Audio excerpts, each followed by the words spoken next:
So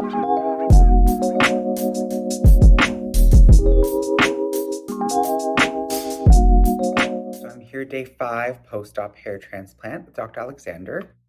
I did miss a day yesterday, day 4, but there was really nothing to report. I received a message from the clinic saying just to stay on course, no changes to be made. So yeah, it was just a smooth day yesterday.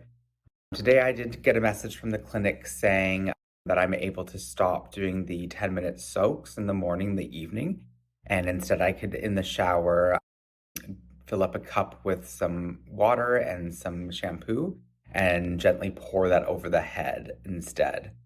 Not rubbing it in at all, just pouring it over just to kind of get the scalp a cleanse. So I'm going to start doing that this evening instead of doing the 10-minute soaks. But yeah, other than that, like everything seems to be scabbing over, it looks like, if you see on the sides. It is getting a little bit itchy just with the scabs, but nothing unbearable.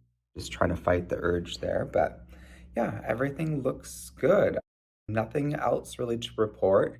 Pain is pretty much non-existent. And yeah, I'll let you know how the soak goes in the bath with the shampoo. But tomorrow will be day 6. I'll keep you posted.